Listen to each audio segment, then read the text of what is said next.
Hello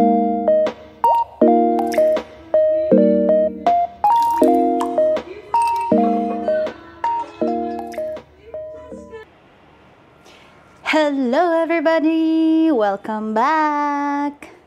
I'm Sally and welcome to my channel! So, for today, paubos na yung aking green juice, which is ang daming benefits. Napakagaling nung juice na ginagawa ko. So, lagi ko siyang iniinom everyday. Yung mga magagandang benefits na nagawa nitong green juice na iniinom ko sa akin. Iniinom ko siya every morning without anything in my stomach. Pero syempre pagkagising ko, tubig muna. And then bago ko uminom ng kape or anything na bago ko kumain, iinumin ko muna yung green juice. Okay? So, para sa akin, ang naging effect, after ko uminom ng 2 days ako, na-detox yung katawan ko. As in, every 5 minutes, CR ako talaga. So, pag inom kayo nito, huwag kayo aalis ha. Kasi mamamroblema kayo. So, pag nasa bahay lang kayo, doon yung inumin to. So, let's go. Tulungan ko kayo gumawa. And ipapakita ko sa inyo kung paano ko ginagawa yung iniinom ko. Okay? Okay, so here, ito na, gamit yung blender natin. Maglalagay lang ako ng 2 cups of water.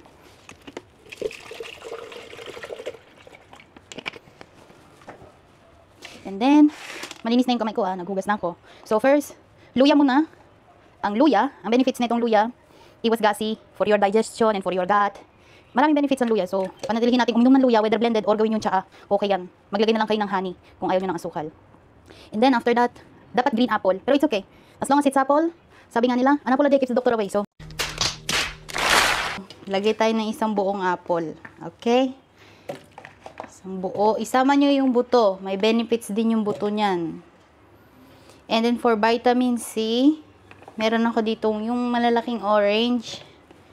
So, yan. Isang buo rin. And, isang maliit na lemon. Babalatan ko pala yung... Hindi, wag na. Wag nyo nang balatan. Okay din yung balat niyan. And, next is cucumber. Cucumber. Ang benefits niya, more fiber. Hindi ko sure.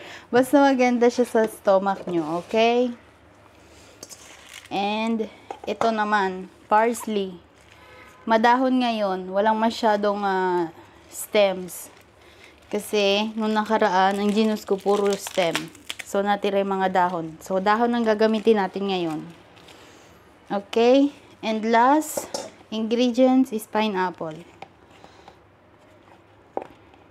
Grabe, yung napansin ko, simula nung uminom ako nito, kasi simula nung dumating ako dito, siguro after a month, naging gassy ako, hindi ko alam kung bakit. Basta utot lang ako na utot. Whether gising or tulog. Gassy. Ayan. So, yun. Simula nung uminom ako nito, last week, nabawasan yung pag-utot ko. Grabe. Buti na lang mahal ako ng asawa ko. Kahit saan ako umutot, okay lang. So, yun ito na yung lahat. Then, i-blend lang natin. And, kukunin natin yung katas. Kasi hindi naman smoothie yung gagawin natin. Okay?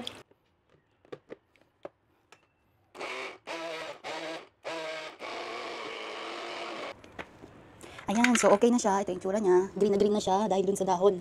Kung stem lang naman yung gagamitin yung dahon, okay din na mag-add dito ng spinach. Napaka-healthy nito.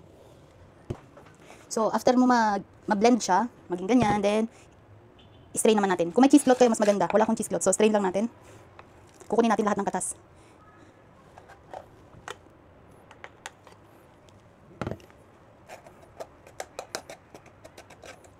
So, ito, try muna natin. Ito na siya, nasala ko na. And, pag nilagay ko na siya sa bote, lalagyan ko siya ng giniling na black pepper. Maganda rin yung benefits niya. And, minsan, bago ko siya inumin, nilalagyan ko ng, cinnamon powder or ginger What?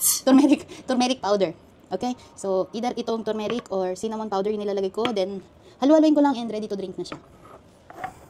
Pero it's up to you naman kung nakalimutan nyo bago kayo kumain, bago kayo uminom ng kahit na ano, tapos hindi nyo na inom. Any time of the day, pwede rin to. Preferable ko lang is,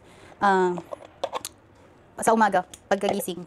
Yun lang yung para sa akin. Kasi, lagi akong nag-i-struggle sa pag-discharge ng mga kinain ko. Lagi akong inaabot ng 3 to 4 days, or worse is once a week lang talaga ako nagna-number 2. So, kailangan nating alagaan ang sarili natin. Sabi nga nila is, prevention is better than cure. So, tsaka mahal ang cure. Dito tayo sa prevention and healthy and natural way. Okay? So, ito na. Cheers! So hanggang dito na lang guys. Thank you so much sa panonood. Please like and subscribe and click the notification bell so every time na may bagong videos ako, may bagong upload ako, manonotif kayo, okay? Thank you. Bye-bye.